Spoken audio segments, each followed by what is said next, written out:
Hello, beautiful. This is Wild Lee of Wild Fempire and Wild Moon Medicine Collective coming to you for the emotional and energetic reading for the week beginning May 9th, 2022. We are here at quarter moon, so we're halfway between dark moon and full moon. I find this time to be really, really beautiful for doing work and making connections where you need to be really neutral, even keeled. I tend to always connect with my family of origin at the quarter moons and just allow myself to save these times of the month to do things that might be particularly activating or triggering. I'm not saying that they always are, but it's really, really fun to use the cycles to your advantage. So, for example, in my body, I tend to have my moon time at full moon and ovulate at dark moon, at least this time of the year. It flip-flops every equinox. And so those might not be the most potent times to have a phone call with someone who might activate or trigger me. So I invite you this week to feel in to what your body feels like during these quarter moon times, during the times when you look at the sky and the moon is exactly half and half. What is alive for you? I would love to know. Please let me know in the comments, and know that I read every single one, and I would love to respond and hear your story. So, gentle reminder also, we are halfway through this eclipse portal. This has been a really juicy and deep one. So continue to maintain really good care of yourself. Make sure you're drinking lots of water. Start getting some vitamin D through sunshine exposure to your skin. All of these small daily choices really compound and add up to feeling our best in these teeny tiny little human animal containers that we are embodying in. And so, stepping into the energy of the week, we are met here with the 10 of Pentacles. And I love this card, particularly for this eclipse portal, because it is rooted in Taurus and Scorpio. And this card is the idea of endings, of completions. The 10s are all about bringing something to a close. And this one rooted in the Pentacles, which is the element of earth. It's the place of home, of safety, of security. I am reading this as the place of our habitual ways of being, where we have attempted to keep ourselves safe or keep ourselves feeling loved and connected with through perhaps codependency, over mothering, offering more than what we actually have available to give. You know, we live in a culture that glamorizes and idolizes the martyr and the victim and the villain, really. We live in a culture that suggests if we are not behaving in utter selflessness, that we are selfish, and doesn't allow any wiggle room or space in that spectrum for us to give with generosity until we feel that a boundary has been crossed or is about to be crossed. And so what I'm feeling with this card, the 10 of Pentacles, is an opportunity for all of us this week to create some space and take a moment and get honest.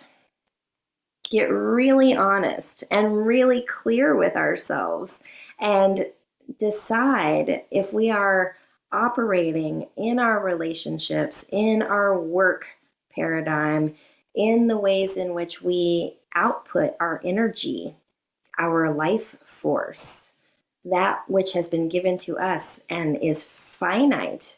We only have so much in each lifetime to give. And if we operate through burnout, if we operate through overgiving, through being the martyr,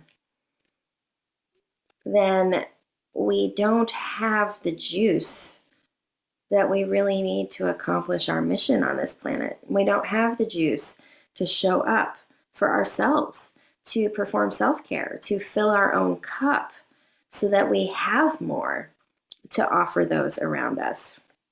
It's a very tricksy space to begin to unravel the ways in which we feel obligation versus commitment.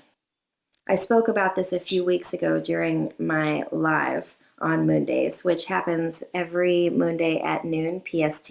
Would love to have you join me and comment and share and be part of the conversation here in Wild Fempire. This idea of obligation versus commitment. And so when we decide in our heart of hearts, I am going to live my life through commitment and not through obligation, we then begin to separate ourselves from these choices where we might be operating in patterns of over-mothering, over-giving, being the martyr, being so selfless that we become resentful or depleted or agitated and passive-aggressive. Nobody wants those things in their relationship. And it's up to each one of us to have the tenacity and the willingness to be intimate with ourselves and to perform self-inquiry and get really, really clear on our why. Why are we choosing to do a certain thing? Why are we choosing to behave a certain way? And is it actually coming from this wellspring of generosity? Or is it occurring from a seed of fear that we will be unloved or unreceived, disrespected, or unseen? And that is the job for each one of us to do, to perform that self-inquiry on our own life and living. That feels like the message for all of us this week. I hope that it serves you well. I hope that you have everything that you need. And I also want to invite you next week on Tuesday, May 17th. I will be speaking live in Portland. Details are out in my bio and on previous posts, and we'll post them at the bottom of this post as well. Limited seats to only 40 people, but it's going to be a really fun and juicy evening. There will be a lovely organic meal provided. It's donation-based. No one turned away for lack of funds. And we'll be diving into the concept of leaning into mystery and empowering ourselves through chaotic times. I know I wish I would have had this information a couple of years ago before we experienced the collective trauma that we just went through. So if this pings you, if you're feeling the pulse, if you would like to come to a live event and be part of a juicy conversation, I invite you to join me. That again will be Tuesday, May 17th. Until next Moon Day, take good care. Please like, please share, please save, please subscribe, please do all of the things. Thank you so, so much for supporting me and my mission with Wild Fempire to undo and burn down our collective conditioning and programming, one human at a time. I'm so grateful and so delighted and so honored to be walking this life journey with you. Take good care. We'll see you next Moon Day.